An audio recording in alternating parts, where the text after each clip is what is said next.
இன்னைக்கு என்ன வீடியோ அப்படின்னா, நம்ம சப்ஸ்கிரைபர்லாம் வந்துட்டு கமெண்ட் பண்ணியிருந்தாங்க. இந்த வீடியோல எல்லாத்துக்குமே ரிப்ளை பண்ண போறோம். நம்ம சேனல்ல ஃபர்ஸ்ட்டா வந்து விஜய்ன்னு சொல்லிட்டு அவர் வந்து கமெண்ட் பண்ணியிருந்தாரு. ஜலகம்பாறை வாட்டர் ஃபால்ஸ் போயிருந்தாங்க. அதுக்கு வந்து நெக்ஸ்ட்டு தண்ணி வந்து அப்டேட் பண்ணணும்னு சொல்லியிருந்தாரு. அதுக்கப்புறம் நம்ம ஃபர்ஸ்ட் வீடியோ போட்டத பார்த்துட்டு அவர் வாழ்த்துக்கள் தம்பின்னு சொல்லியிருந்தாருங்க. நெக்ஸ்ட்டு அதுக்கப்புறம் எல்லாமே ஸ்விக்கி வீடியோலருந்து தான் வந்துச்சு கமாண்டு. ஸ்விக்கி வீடியோ நம்ம ஏன் எடுத்தோம்னா, ஃபுல் அண்ட் ஃபுல்லா கன்டென்ட் கோசரம் மட்டும் தான். எஸ்டிபி தமிழன் சொல்லிட்டு அவர் வந்து, "ப்ரோ ஸ்விக்கி பத்தி கொஞ்சம் சொல்லுங்க" அப்படின்னு சொல்லியிருந்தாரு. ஸ்விக்கி பத்தி சொல்லணும்னா, யூஸ்ஃபுல்லான ஒரு ஜாப்புங்க. நமக்கு அமௌண்ட் தேவைப்படுது அப்படிங்கிறபோது, அதாவது ஒரு பிசினஸ் பண்ண போறோம், நமக்கு ஒரு கடன்ல இருக்கோம் அப்படிங்கும்போது, நம்ம மத்தவங்ககிட்ட போயிட்டு எவ்வளோ அமௌண்ட் வேணும்னு சொல்லி கேட்க முடியாது. ஸ்விக்கியில வந்துட்டு நம்ம கஷ்டப்பட்டு உழைச்சாலும் அதுக்கான அமௌண்ட் வந்துரும். அத வந்து நம்ம தேவைக்கு பூர்த்தி செஞ்சுக்கலாங்க. ஏன்னா வேற எங்கேயும் இவ்வளோ இன்கம் தரமாட்டாங்க. கஷ்டப்பட்டாலும் இவ்வளோ இன்கம் வராது. நெக்ஸ்ட்டு விஜய் அப்படிங்கிறவர் கமெண்ட் பண்ணியிருக்காரு. "சைக்கிளில் டெலிவரி செய்தால் ஒரு நாளில் 17 மணி நேரம் எவ்வளவு பணம் சம்பாதிக்க முடியும்?" அப்படின்னு சொல்லியிருக்காருங்க. மேக்ஸிமம் சைக்கிள் வந்து டெலிவரி பண்ணாதீங்க. ஏன்னா டெலிவரி பண்ற வேலையே கஷ்டம்.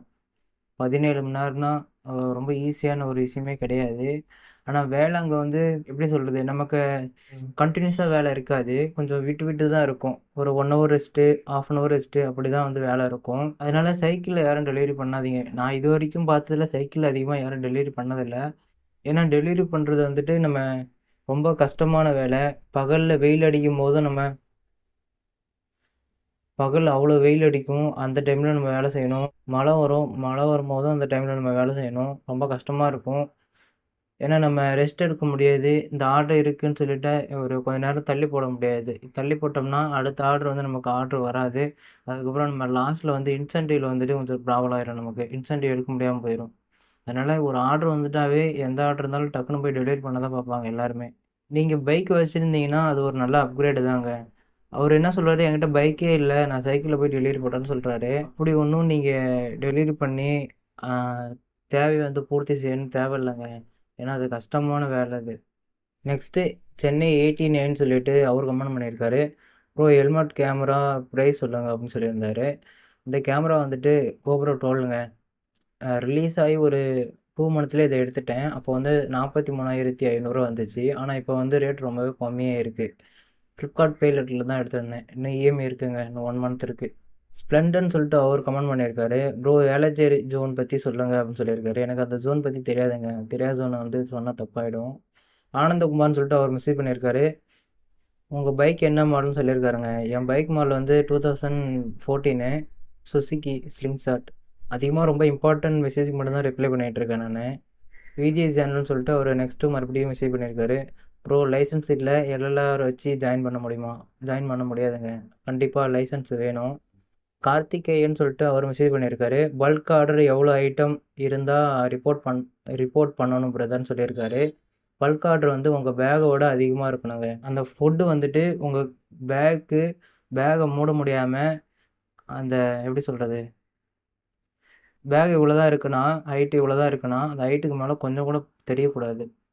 அப்படி இருந்துச்சுன்னா நீங்க ஃபோட்டோ புடிச்சு பல்க் ஆர்டர் இஷ்யூ போடலாம். ரூ. 150 அமௌண்ட் வரும். விஆர் சர்க்யூட் அவர் மெசேஜ் பண்ணியிருக்காரு. "இன்னும் நெறையா வீடியோ போடு ப்ரோ" அப்படின்னு சொல்லியிருக்காங்க. கண்டிப்பாங்க. கண்டிப்பா போடுவேன். சமின்னு சொல்லிட்டு அவர் மெசேஜ் பண்ணியிருக்காரு. "ப்ரோ Zomato இன்சென்டிவ் தெரியுமா?" அப்படின்னு சொல்லியிருக்காரு. நான் Zomato இன்னும் ஓட்டுனதே இல்லங்க. ஆனா Swiggy ஓப்பன் பண்ணும்போது Zomatoவும் வந்துட்டு லாகின் பண்ணேன். ஆனா இதுவரைக்கும் ஓட்டவே இல்ல அதிகமா. ஏன்னா Swiggyலே வந்து எனக்கு நல்லா இருக்குன்னு சொல்லிட்டு Swiggyல தான் ஓட்டிட்டு இருக்கேன். சூர்யா அப்படின்னு சொல்லிட்டு அவர் மெசேஜ் பண்ணியிருக்காரு. "நீங்க டெய்லியும் பெட்ரோல் எவ்வளோ போடுவீங்கன்னு" சொல்லியிருக்காரு. நான் அப்ராக்ஸிமேட்டா வந்து ஃபர்ஸ்ட்டு வந்து ரூ. 350 போட்டுட்டுருந்தேன். அதுக்கப்புறம் இப்போ ஆர்டர் இன்க்ரீஸ் பண்ணாங்க. இன்க்ரீஸ் பண்ணதால இப்போ ரூ. 500 போட்டுட்ருக்கேங்க. ஆனா ரூ. 500 போட தேவையில்ல. பைக்ல என்ன ப்ராப்ளம்னு தெரியல. இப்போ ரீசென்ட்டா வந்துட்டு மெக்கானிக்ட்ட குடுத்து பார்த்தேன்.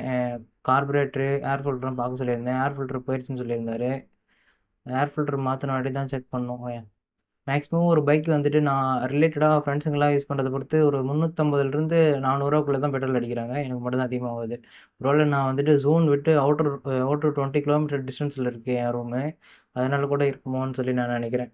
அட்வைசரி விஸ்வா அப்படின்னு சொல்லிட்டு மெசேஜ் பண்ணியிருக்காரு. "இந்த மாதிரி வீடியோலாம் பார்த்து நானும் Zomato ஜாயின் பண்ணிட்டேன். சேட் நியூஸ் என்னன்னா, நான் அம்பத்தூர் ஜோன், ஆவடி, அம்பத்தூர், திருவள்ளூர் வர ஆர்டர் எல்லாம் லாங்கா தான்" என்ன சொல்றாரு?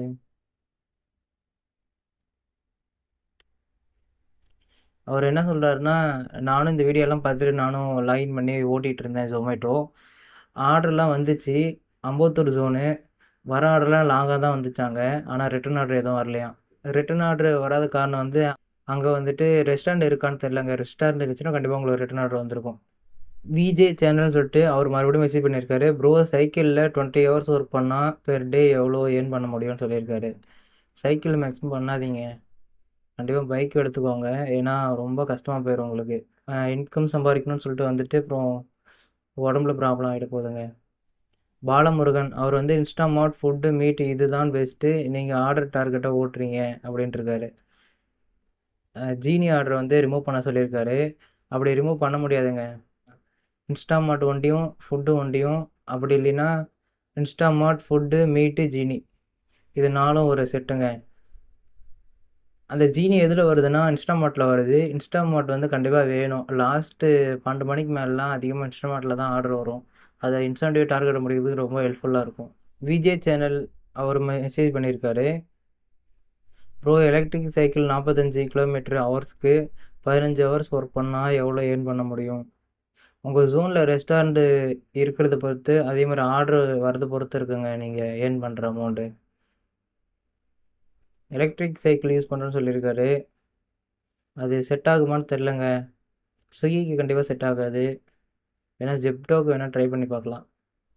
ஜெப்டோ, இன்ஸ்டாமார்ட் அது மட்டும் ஓட்டுறவங்களுக்குலாம் செட் ஆனாலும் செட் ஆகலாங்க. பி பீஸ் கோ அப்படின்னு சொல்லிட்டு அவர் மெசேஜ் பண்ணியிருக்காரு. ப்ரோ நானும் நியூ ஜாயின் தான். நானும் உங்கள் கூட டீமாக ஜாயின் பண்ணலாமா? நீங்கள் எந்த ஜோன் சொல்லி கேட்டிருக்காரு. என்ன சொல்கிறது, நான் ரெகுலராக வேலைக்கே வர மாட்டேங்க. தேவைக்கு ஏற்ற மாதிரி தான் வேலைக்கு வருவேன். தமிழ் செல்வன் சொல்லிட்டு அவர் மெசேஜ் பண்ணியிருக்காரு. நீங்கள் என்ன ஜோன் சொல்லி கேட்டிருக்காரு. நான் தாம்பரம் ஜோனுங்க.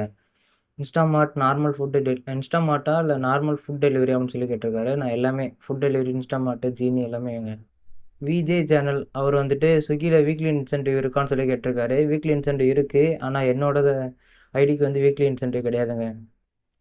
சந்துரு எடிட் அப்படின்னு சொல்லிட்டு அவர் மெசேஜ் பண்ணியிருக்காரு. ப்ரோ உங்கள் ஜோன் ப்ரோ, அதாவது என் ஜோன் கேட்குறாரு. அதே மாதிரி அங்கே சென்னையில் வந்து ஒர்க் பண்ணலாமான்னு சொல்லி கேட்டிருக்காரு. உங்கள் தேவை என்னன்னு தெரிஞ்சுக்கோங்க. அதுக்கேற்ற மாதிரி நீங்கள் ஒர்க் பண்ணுங்க. வேலைக்கு வரணும்னு சொல்லிட்டு நீ ஸ்விக்கி வந்து ஓட்டாதீங்க. சந்துரு எடிட் தான் அவரும் மறுபடியும் மெசேஜ் பண்ணியிருக்காரு. உங்கள் இன்ஸ்டா ஐடி சொல்லுங்கள், நான் மெசேஜ் பண்ணுறேன், உங்ககிட்ட பேசணும் அப்படின்னு சொல்லியிருக்காரு. என்கிட்ட இன்னும் இன்ஸ்டா ஐடி இல்லை. நான் ஓப்பன் பண்ணா நான் உங்கள்கிட்ட சொல்கிறேங்க. ராஜ்யம் அவர் வந்து மெசேஜ் பண்ணியிருக்காரு. வணக்கம் அண்ணா. அண்ணா மாதம் 20,000 ரூபாய் கடன் கட்ட வேண்டும். அண்ணா சென்னையில் எந்த ஏரியாவில் வருமானம் இருக்கும்? பைக் இல்லை, பைக் வாடகைக்கு எங்கு எடுக்கலாம் அண்ணா? கொஞ்சம் விவரமாக சொல்லுங்க ப்ளீஸ் அண்ணா. இவருக்கு வந்து கடன் இருக்குன்னு சொல்கிறாரு. கண்டிப்பாக நீங்கள் ஸ்விக்கி ஓட்டுங்க. கண்டிப்பாக கடனை அடைச்சிடலாம். ஏன்னா அதுதான் செட் ஆகும். ப்ரைவேட் கம்பெனி போனோம்னா அவங்க வந்துட்டு மேக்ஸிமம் 15,000 20,000 தான் தருவாங்க. ரூமு சாப்பாடுன்னு சொல்லிட்டு அதுக்கே போயிடும். 8 ரூபா போயிடும். 12 ரூபா வந்து சேர்த்தது கஷ்டமாக இருக்கும். அதே மாதிரி அந்த 20,000 சம்பாதிக்கணும்னா நீங்கள் 30 நாள் கண்டிப்பாக லீவ் போடாமல் போய் தான் ஆகணும். இப்போ அதிகமாக வந்து ப்ரைவேட் கம்பெனியில் வந்து கான்ட்ராக்ட் பேஸ் வந்துடுச்சு. உங்களுக்கு நீங்கள் கடன் சொல்கிறீங்க. நீங்கள் கண்டிப்பாக ஒர்க் பண்ணுங்கள். கடனை முடிச்சுட்டு வேறு ஜாப் வந்து ட்ரை பண்ணிக்கோங்க. இதில் இருக்காதீங்க. பைக் எங்கே பைக் வாடகைக்கு எங்கே எடுக்கலாம்னு சொல்லி சொல்லியிருக்காங்க. எனக்கும் தெரியலங்க. ஆனால் பைக் வந்து செட் ஆகாதுங்க. ஏன்னா உங்களுக்கு 20,000 கடன் இருக்குன்னு சொல்கிறீங்க. நீங்கள் வந்து கண்டிப்பாக பைக் எடுத்துக்கோங்க. என் பைக்கு சொல்லணும்னா என் பைக் வந்து இன்ஜின் சீஸ் ஆன பைக்கு தாங்க. இன்ஜின் சீஸ்னா எப்படி சொல்கிறது, போரெல்லாம் போயிடுச்சு. ஃபுல்லுமே வண்டி ஓட்டினாவே அவ்வளோ புகை வருங்க. நான் போன வருஷம் டிசம்பரில் பைக் எடுத்தேன். அது பெரிய டாஸ்க்கு. புது பைக் எடுக்கலாமா இல்லை அந்த கேமரா எடுக்கலாமான்னு பெரிய டாஸ்க்கு. அதெல்லாம் மண்டையை போட்டு குழப்பி யோசிச்சு கண்டிப்பாக நம்ம வந்து கேமரா புதுசு வேணும். நெக்ஸ்ட்டு வந்து பைக் வந்து சைலண்ட் இருந்தால் போதும். நம்ம ஓட்டுறதுக்கு மட்டும் இருந்தால் போதுமா? அவன் நம்மளை எங்கேயாச்சும் நம்ம தேவைப்படுற இடத்துக்கு அவன் கூப்பிட்டு போனால் போதும். அவன் லுக்கெல்லாம் தேவையில்லைன்னு சொல்லிட்டு தாங்க நான் பைக் வாங்கினேன். சைலண்டில் பைக் வாங்கினேன். நான் நெக்ஸ்ட்டு வந்து நம்ம ஸ்விக்கி ஓட்டுறதுனால நம்ம ஸ்கூட்டி நம்ம கண்டிப்பாக எடுத்துக்கலாம் அப்படின்னு சொல்லிட்டு நானும் எவ்வளோ ட்ரை பண்ணேன். ஸ்கூட்டி கிடைக்கவே இல்லை. அதுக்கப்புறம் அர்ஜென்ட்டில் கிடச்சது தான் இந்த பைக்கு. இந்த பைக் வந்து 11,800 13,000 சொல்லியிருந்தாரு. அப்புறம் கொஞ்சம் குறைச்சு கொடுக்க 11,800 கொடுத்துட்டேன். அதுக்கப்புறம் ஒரு 1 மந்த் ஓட்டுனேங்க. அந்த ஜர்னி வந்துட்டு நல்ல ஒரு அந்த பைக் வாங்கிட்டு இந்த ஸ்விக்கியில் ஒர்க் பண்ணாங்க. அந்த ஜர்னி வந்து எனக்கு ரொம்ப பிடிச்சிருந்துச்சி. பைக் வந்து டிசம்பரில் வாங்கினேன். அதுக்கு வந்துட்டு நான் பேர் மாற்றல. இன்சூரன்ஸ் எதுவுமே இல்லை அந்த பைக்கில். எனக்கு அப்பலாம் தெரில. நெக்ஸ்ட்டு வந்து பேர் மட்டும் மாத்தணும் அப்படின்னு சொல்லியிருந்தாங்க. நெக்ஸ்ட்டு ஒரு டைம் போலீஸ் வந்து புடிச்சுட்டாங்க. புடிச்சுட்டு சும்மா நார்மலா நீ வந்து பேரிகார்டு போடுறேன்னு சொல்லவே இல்லங்க. பேரிகார்டு போடுறேன் அப்படின்னு சொல்லியிருந்தாருன்னா, நானு சுத்திட்டு போயிட்டு வந்திருப்பேன். அவர் என்ட்டவே சொல்லவே இல்ல. "நீ போ அந்த சைடு போ, அந்த சைடு போன்னு" சொல்லிட்டே இருந்தாரு. "இல்ல சார் இப்படி தானே டெய்லியும் போயிட்டுருக்கோம். ஏன் என்னாச்சு? இப்ப ஏன் போ வேணாம்னு சொல்றீங்க?" அப்படின்னு சொன்னாரு. அப்படின்னு சொல்லி பேசிட்டே இருக்கும்போது வண்டி சாவி எடுத்துட்டாரு. வண்டி சாவி எடுத்துட்டு சாவி குடுக்கவே இல்ல. ஆர்டர் வேற அப்போ லைவ்ல இருந்துச்சு. அப்புறம் கஸ்டமர்ட்டயும் ஃபோன் பண்ணி இன்ஃபார்ம் பண்ட்டேன். இது மாரி போலீஸ் பிடிச்சிருக்காங்க. நான் இன்னும் கொஞ்ச நேரத்தில வந்துருவேன் சார். இது கடைசி ஆர்டர்ன்னு சொல்லியிருந்தேன். அப்புறம் ஒரு 10 மினிட்ஸ்ல வந்துட்டு கம்ப்ளைண்ட் ரைஸ் பண்ணி அந்த கஸ்டமர் வந்துட்டு ஆர்டர் கேன்சல் பண்ணிட்டாங்க. நான் மறுபடியும் ஃபோன் பண்றேன். ஏன் சார் கேன்சல் பண்ணீங்க? கேன்சல் பண்ணா எனக்கு பெனால்டி வருமேன்னு சொல்லி சொன்னேன். அது நான் என்னப்பா ப்ரோ பண்றது? ரொம்ப நேரம் ஆச்சு. நீங்க வரல. அதெல்லாம் வேஸ்ட்டா போயிருக்கும் அந்த ஃபுட்டெல்லாம் அப்படின்னு சொல்லியிருக்காரு. ஆனா அது ஃபர்ஸ்ட்டு ஃபுட்டு கிடையாது. அது ஒரு கேக்கு. க்ரீம் கேக்குங்க அது. அது கண்டிப்பா வந்து வேஸ்ட்டாவே போவாது. நான் அங்க ரெஸ்டாரண்ட்ல நெக்ஸ்ட் டே போயிட்டு ரெஸ்டாரண்ட்ல கேட்டேன். அது 1 டே வரைக்கும் கண்டிப்பா நல்லாருக்கும்னு சொல்லியிருந்தாரு. அதுக்கப்புறம் அந்த போலீஸ் வந்துட்டு, "உன் பைக்ல இன்சூரன்ஸ் இருக்கா? நீ ரொம்ப வாய் பேசுற" அப்படின்னு சொல்லிட்டு, "இன்சூரன்ஸ் இல்ல சார். பைக் வந்துட்டு பேர் மாத்துன வாட்டி தானே இன்சூரன்ஸ் போட முடியும்" அப்படின்னு சொல்லியிருந்தேன். அவரு வந்து "அப்படியா? எனக்கு தெர்ல. அப்ப பேர் மாத்துனா தான் இன்சூரன்ஸ் போடணும் அப்படின்னு எனக்கு தெர்ல." அப்போ சொல்லும்போது, "அப்படியா? அப்படி ஒண்ணு இருக்கா?" அப்படின்னு சொல்லியிருந்தாரு. அதுக்கப்புறம் ஃபைன் போட்டு விட்டாரு. ரூ. 700ன்னு சொல்லிட்டு ஃபைன் போட்டுட்டாரு. அதுக்கப்புறம் நெக்ஸ்ட்டு ஒரு 1 வீக்ல போயிட்டு அந்த அமௌண்ட் ரெடி பண்ணி ரூ. 10,000 குடுத்துட்டு பைக் எடுத்துட்டு வந்தாங்க. மீதி வந்துட்டு ரூ. 2,000 குடுக்கணும். ரூ. 2,000 வந்து ரூ. 1,800 குடுத்துட்டு மறுபடியும் அந்த புக்லாம் வாங்கிட்டு வந்துட்டேன். புக்லாம் வாங்கிட்டு வந்து பக்கத்துல இங்க டிரைவிங் ஸ்கூல்ல குடுத்து நான் மாத்திக்கிட்டேன். அது இண்டிவிஜுவலா நான் போய் மாத்துனா ரொம்ப கஷ்டமா போச்சு. ஏன்னா நான் சொந்த ஊருக்கு போணும். சேலம் போயிட்டு அங்க வண்டிய கொண்டு போயிட்டு, அங்க போய் தான் நான் வந்துட்டு பேர் மாத்தணும் அப்புட்னா ரொம்ப கஷ்டமா போச்சு. நான் என்ன தாம்பரத்துல தான் இந்த வண்டிய நான் ஓட்டப் போறேன். அதனால ரிஜிஸ்ட்ரேஷன் இங்க இருந்தா நல்லாருக்கும். நான் வந்து ஊருக்கே போக்கூடாது. இங்கேயே முடிக்கணும்னு சொல்லிட்டு தான் நானு எவ்வளவோ கஷ்டப்பட்டு இண்டிவிஜுவலா பண்ண முடியுதான்னு பார்த்தேன். பண்ண முடியல. அப்புறம் டிரைவிங் ஸ்கூல்ல குடுத்தேன். ஏன்னா, அங்க தான் நான் லைசென்ஸே எடுத்தேன். அவரு தான் எனக்கு லைசென்ஸே எடுத்து குடுத்தாரு. கார் ஓட்டி பழகி குடுத்து, அதுக்கப்புறம் லைசென்ஸ் எடுத்து குடுத்தாரு. அவர்ட்டயே போய் பேப்பரும் குடுத்துட்டேன். அவர் வந்து நல்லபடியா முடிச்சு குடுத்துட்டாருங்க. மொத்தம் ரூ. 8,000 பக்கம் வந்துருச்சு. இன்சூரன்ஸ் வந்து நானே தான் போட்டுக்கிட்டேன். ஃபோன்பேல போட்டுக்கிட்டேன். பேர்லாம் மாத்திட்டேன். அதுக்கப்புறம் வந்து இன்சூரன்ஸும் வந்துருச்சு. புக்கும் என் பேர்ல வந்துருச்சு. அ பைக் ஒர்க் எல்லாமே முடிஞ்சிருச்சுங்க.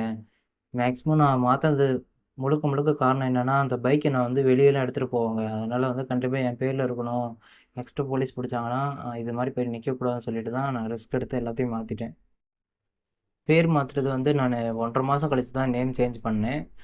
பைக் வாங்கி 10 நாள்ல வந்து இன்ஜின் வந்து போர் வந்து ரீப்ளேஸ் பண்ணிட்டாங்க.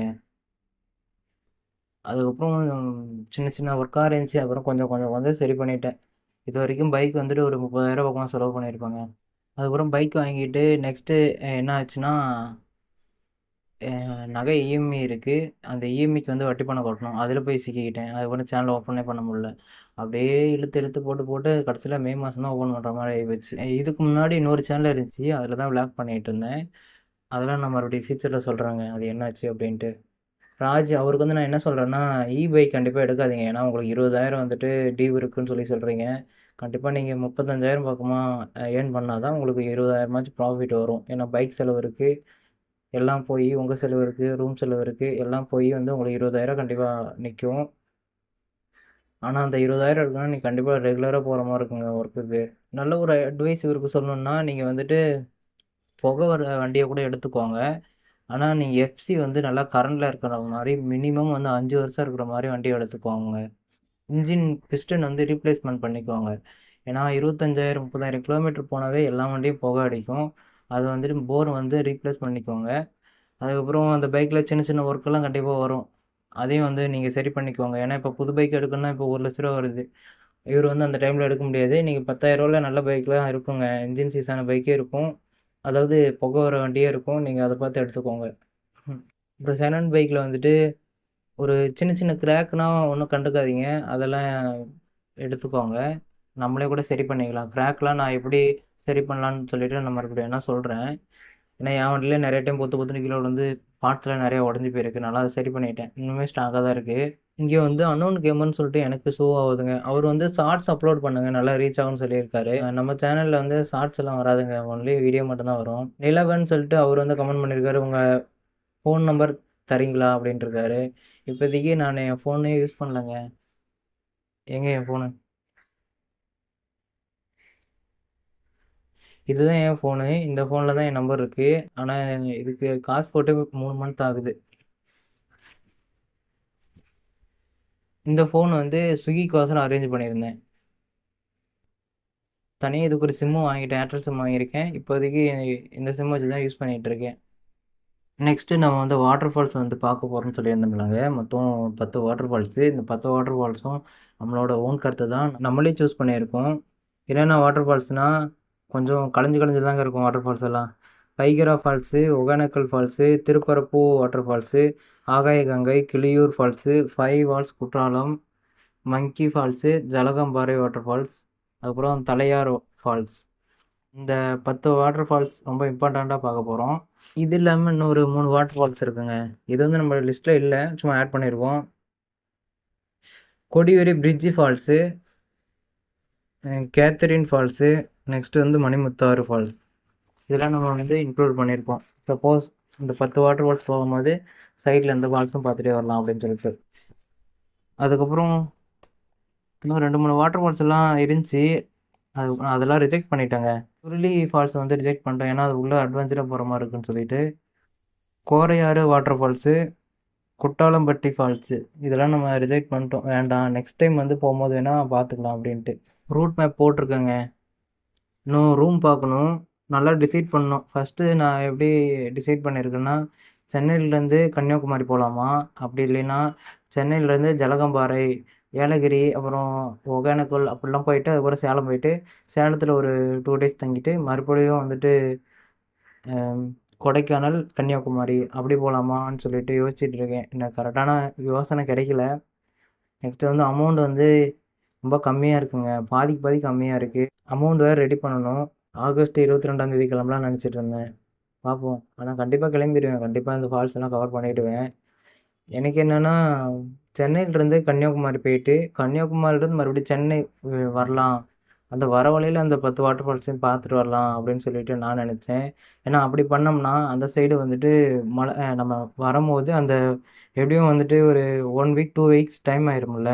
அதனால அந்த டைமில் வந்து ஃபஸ்ட்டு இப்போலாம் போனோம்னா மழை கொஞ்சம் கம்மியாக தான் இருக்கும். டக்குனு கவர் பண்ணிட்டு வந்துடலாம். நெக்ஸ்ட்டு ஜலகம்பாறை வந்து லாஸ்ட்டாக வந்துட்டு நெக்ஸ்ட்டு நம்ம சென்னை வந்துருவோமா? அப்படி வரும்போது நம்ம போன டைம் போகும்போது ஜலகம்பாறைல தண்ணியே இல்ல. இப்படி லாஸ்ட்டாக வந்து ஜலகம்பாறை பார்த்தோம்னா, அப்போ வந்து வாட்டர் இருக்கும் அப்படின்னு சொல்லிட்டு நினச்சிட்டு இருக்கேன். ஆனா, அது ஒரு பிளான் இருக்கு. இதில என்ன ஒரு நெகட்டிவ் பிளான்னா, வண்டி வந்து 125 சிசி தானே. இங்கேருந்து லென்த்தா புடிச்சு அடிச்சோம்னா சீஸ் ஆயிருமோன்னு சொல்லிட்டு, அத வேற பயந்துட்டு இருக்கேன். அப்படி ஓட்டக்கூடாதுப்பா அப்படின்னு தான் மெக்கானிக்கும் சொன்னாரு. பார்ப்போம். நமக்கு வந்து லைவ் வந்து எனேபிள் ஆயிருச்சுங்க. 50 சப்ஸ்கிரைபர் வந்தாவே எனேபிள் ஆகுற மாரி போட்டிருந்துச்சு. இப்போ எனேபிள் ஆயிருச்சு. அ நெக்ஸ்ட்டு நம்ம வந்துட்டு இது ஒரு சாப்டர் மாரி முடிச்சோம்ல. ஸ்விக்கி 20 டேஸ் சேலஞ்சுன்னு சொல்லிட்டு அது ஒரு சாப்டரா முடிச்சோம்ல. அது வந்து அதுக்கப்புறம் ரிலேட்டடா அதுக்கு மெசேஜ் வந்துச்சு. கொஸ்டின்லாம் கேட்டிருந்தாங்க. அதுக்கு தனியா இப்போ நம்ம ஒரு வீடியோ போட்டோம்ல. அதே மாரி நெக்ஸ்ட் நம்ம ரைட் போம்போது, சாப்டர் முடியும்போது நம்ம கமெண்டுக்கு வந்து ரிப்ளை பண்ணலான்னு சொல்லிட்டு நினச்சிட்டு இருக்கேன். அதே மாரி லைவ் வந்துட்டு வீக்லி ஒன்ஸ் வந்து போடலாம் அப்படின்னு நினச்சிட்டு இருக்கேன். ஆனா இப்போ வந்துட்டு நடக்காது. லைவ் வந்துட்டு ஒரு கண்டிப்பா ஒரு 6 மந்த், 8 மந்த் ஆயிருங்க. அதுக்கே. நம்ம ஸ்குவாட் எல்லாம் இன்க்ரீஸ் ஆகட்டும். இன்க்ரீஸ் ஆனவாட்டி அதுக்கப்புறம் லைவ் ஸ்டார்ட் பண்ணலாம்னு நினச்சிட்டு இருக்கேன். இதில வந்துட்டு கொஞ்சம் கொஞ்சம் மெசேஜ்லாம் நான் விட்டுருப்பேன். அவங்கலாம் வெரி நைஸ் நல்லா இருக்குன்னு சொல்லிட்டு நல்லா இது எமோஜி தான் போட்டிருந்தாங்க. அது வேண்டாமே நம்ம கொஸ்டின் மட்டும் கேட்டுருக்காங்கல்ல. அதுக்கு மட்டும் ரிப்ளை பண்ணிடலான்னு சொல்லிட்டு, அந்த கமெண்ட்லாம் தவிர்த்துட்டு இந்த கமெண்ட் மட்டும் ரிப்ளை பண்ணியிருந்தேன்.